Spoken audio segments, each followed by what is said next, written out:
I loved Mandy so much that, like a blind man longing for sight, when I was giving my 15th class papers, she was also giving papers with me. We studied in the same class at Saint Gabriel High School, a run-down but disciplined school tucked away in a quiet town where dreams were supposed to be born, not buried.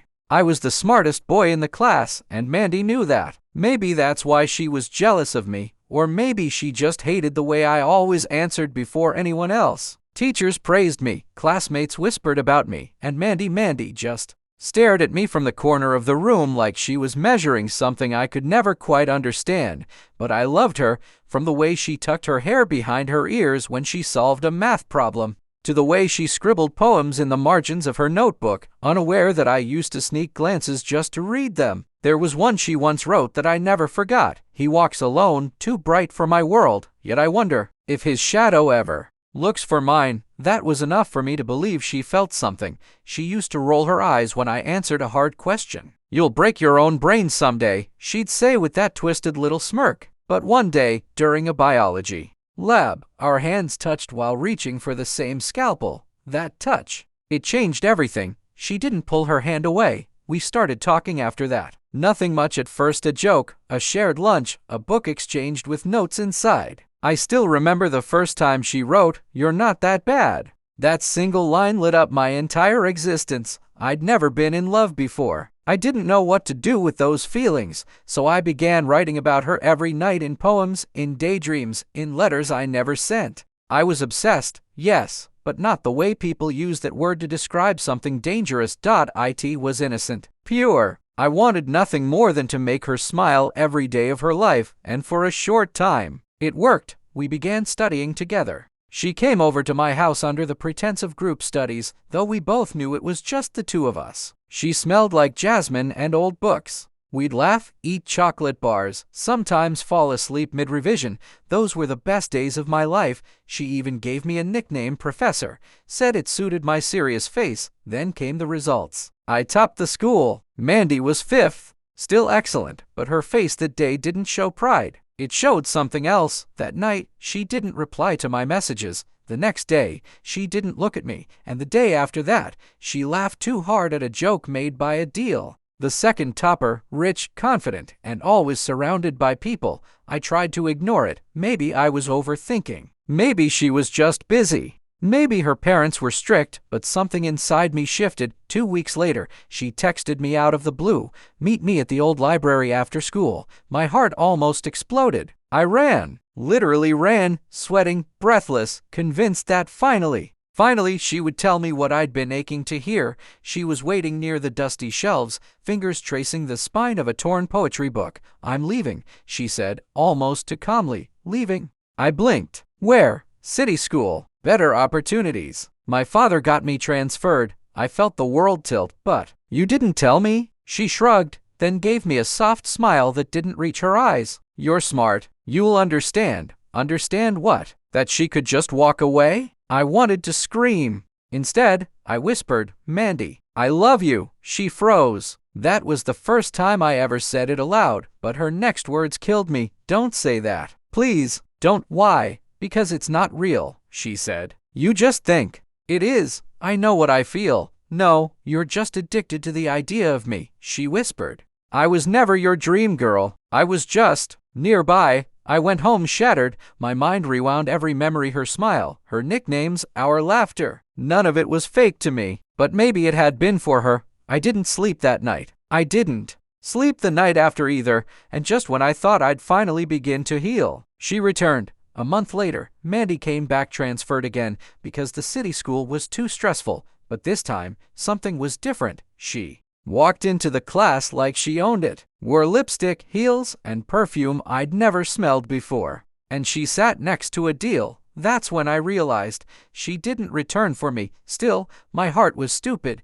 I kept loving her, kept hoping that maybe she'd remember what we had, kept checking my phone, kept waiting for a sign. One day, she passed me a note under the desk. "Miss the old days? Meet me behind the art room." I went. Of course, I did. I was a fool, a willing one. She was there, smiling like she used to. Her eyes sparkled under the orange sunset, and when I asked her why she wanted to meet, she kissed me. Soft, sudden, Electric. For a moment, I forgot everything. The betrayal, the silence. Adele. I was hers again, but after that day, she ghosted me. No messages, no notes, nothing. Then I heard the rumors she was with Adele now officially. She was seen at his house, at his birthday, holding hands with him in the park, and when I confronted her, voice shaking, she just looked at me and said, I was lonely. That kiss didn't mean anything. You took it too seriously. That was the moment I knew I had become a toy in her cruel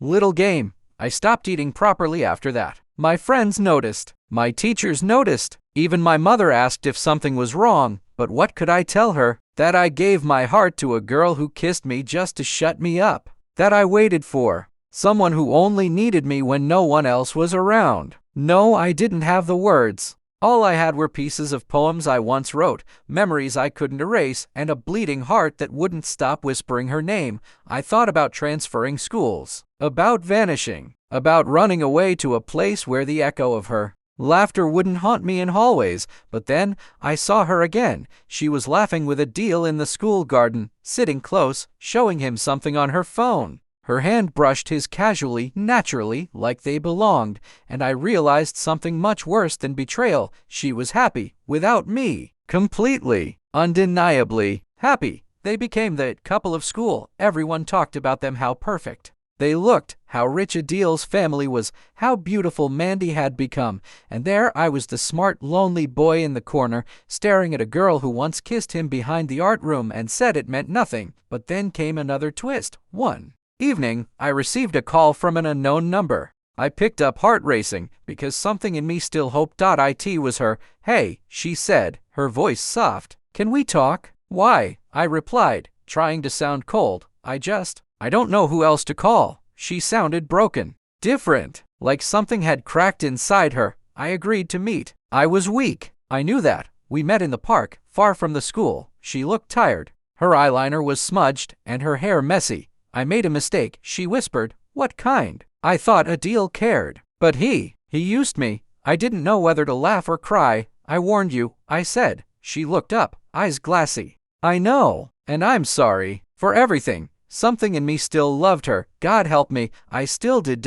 So when she asked, can we just go back to being friends? I said yes. We started talking again, this time secretly. She said she didn't want drama, said she and Adele had complicated history and she needed time, but I didn't realize I was becoming the backup plan. Again, one day, I walked into the canteen and saw Mandy with Adele holding hands again, laughing, touching, smiling, like she hadn't cried in my arms just a week ago. That night, I texted her, was any of it real? She replied after 2 hours, it's not about real or fake. Life is messy. People are complicated. Try to understand. Understand, she broke me once, then kissed me again, then ran back to the same guy. And now, she asked me to understand. No, not this time. I stopped replying to her messages. I stopped meeting her eyes in class. I buried every letter I wrote her. I deleted every poem, but she didn't let go. A few days later, she cornered me near the library again. Why are you ignoring me? She asked, genuinely confused. Because I've finally learned something, I said, staring her straight in the eyes. Love doesn't mean becoming someone's backup. It doesn't mean waiting for them to realize your worth while they chase someone else. She opened her mouth to speak, but I cut her off. You don't deserve the kind of love I gave you. Then I walked away, and for the first time, I didn't look back. But healing isn't easy when your scars wear her name. Even though I distanced myself, the memories never left. She was everywhere, in hallways, in notebooks, in the scent of jasmine, on another girl's wrist. I tried moving on. I tried talking to other people. I tried laughing again, but no matter how much I tried, the truth haunted me. I still loved her, and she still had the power to ruin me. Then came graduation, our final farewell. Everyone was taking pictures, signing shirts, and laughing about memories. I saw her standing near the gate, looking around like she was waiting for someone. Maybe Adele, maybe me. Our eyes met. She walked over. I guess this is goodbye, she said. I nodded. I'll miss you, she whispered. You'll miss how I loved you, I replied. She didn't deny it. She just looked down. Then, she said something that broke me in a way I didn't expect. I never deserved you. I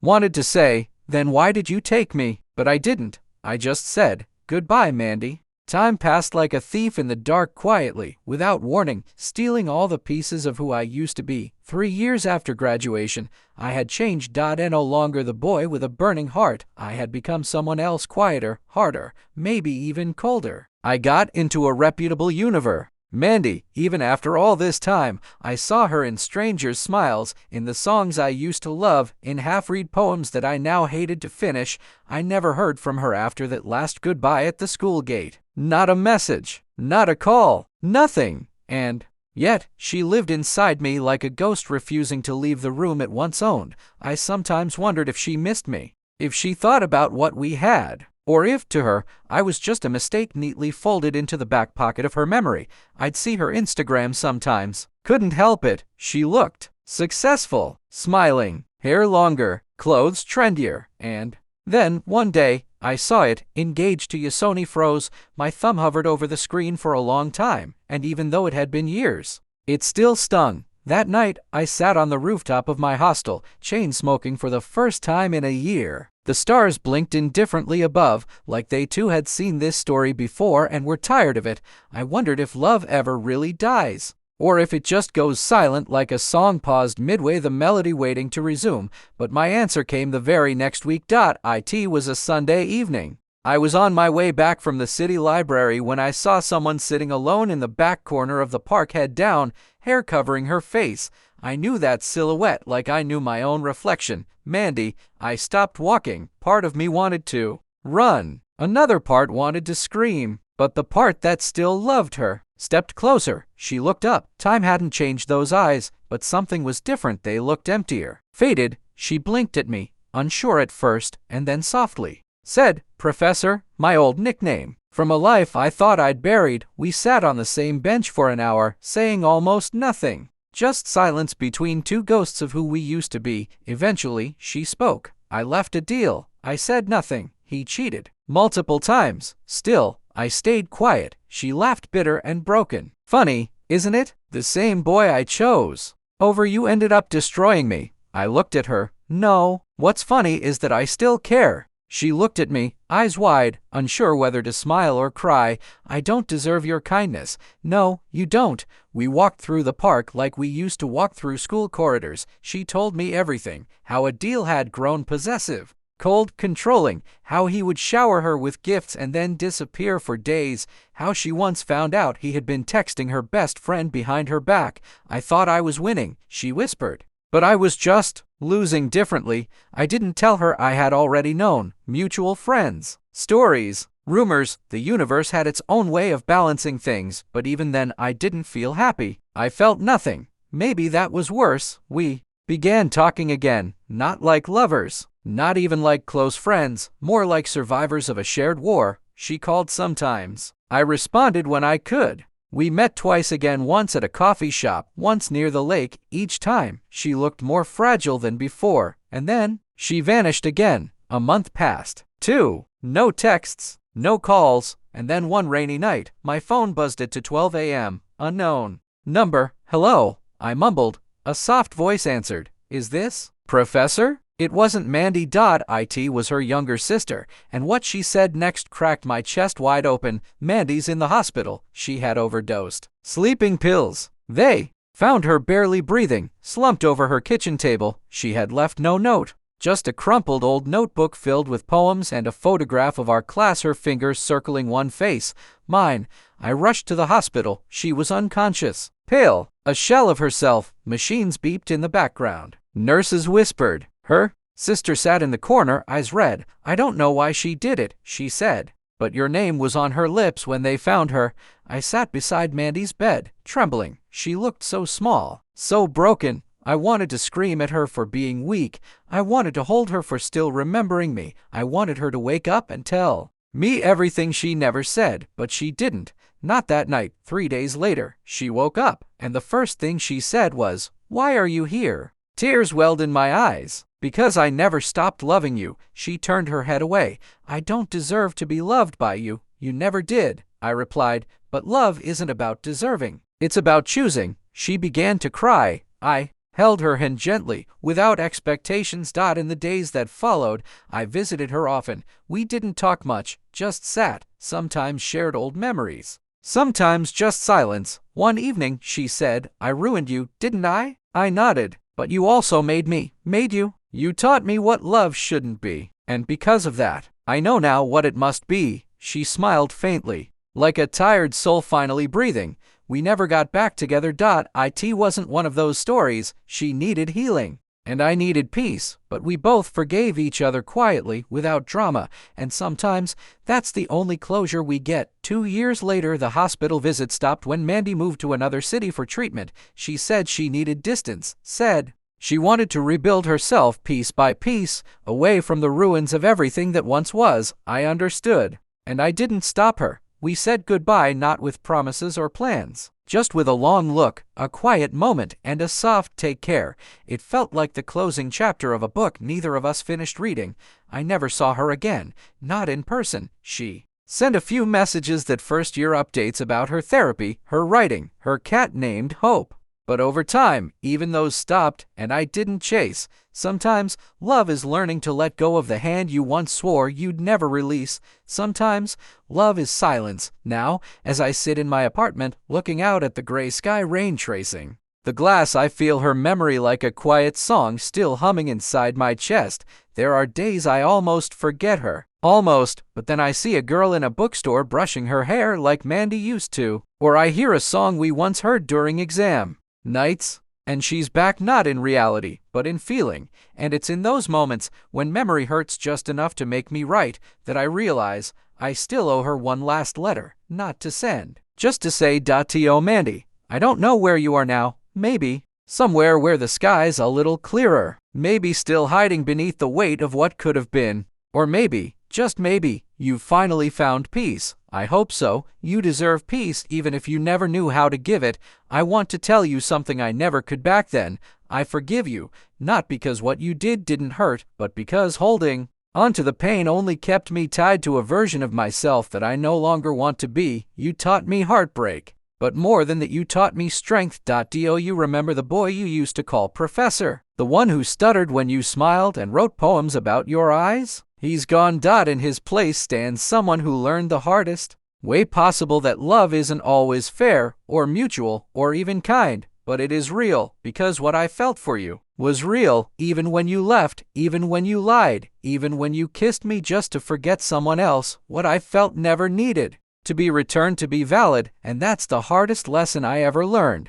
I want you to know I don't hate you. I don't pity you either. I just miss you. But not the girl from high school, not the chaos, not the heartbreak, not the scars. I miss the version of you who shared poetry, who called me too serious and stole fries off my plate. I miss the could have been, but maybe the story had to end like this. Maybe we were meant to break each other so we could grow into people who would never again settle for half love and shallow apologies. Maybe we were the fire that burned out so others could find warmth in our ashes. I sometimes wonder if you still write, if your poems still have that same broken rhythm, or if you finally found a way to rhyme without pain, if your heart ever healed, if you think of me on rainy nights when the silence gets too loud, if you wonder how different everything would have been had you stayed, or if I stayed, but I don't ask these questions out loud anymore, because the truth is it doesn't matter. We had our chapter. It was messy, painful, raw, but it was ours, and no one can take that from us. If you're reading this somehow, maybe in a dream, maybe in a whisper, I hope you're okay. I hope you've learned to love yourself the way I once tried to love you. I hope someone holds your heart with both hands and never lets go. And I hope, on some quiet night, when you're watching the stars, you think of me not as the boy you broke, but as the boy who still wished you light even from the dark. Goodbye, Mandy. Wherever you are, be kind to yourself. Be whole. Love always, your Professor. Back to present day. I folded the letter and placed it in a box, the same one that held the poems I wrote her, the class photo she circled my face in, and the broken wristwatch she once returned after a silly fight. I didn't need to burn it. I didn't need closure through flames. I had already healed, not all at once, but slowly, quietly, through every sunrise that didn't hurt, through Every smile that wasn't forced. Life moved on. So did I. A few months later, I received a package. No return address. Inside was a thin blue journal, leather-bound, familiar. I opened it. It was hers, filled with poems. The first page read, "To the boy who taught me that some loves don't need forever to be real, they just need to be honest." I didn't cry, I smiled, and for the first time since Mandy, I felt something soft inside my chest. Not pain, not regret, just gratitude. The end.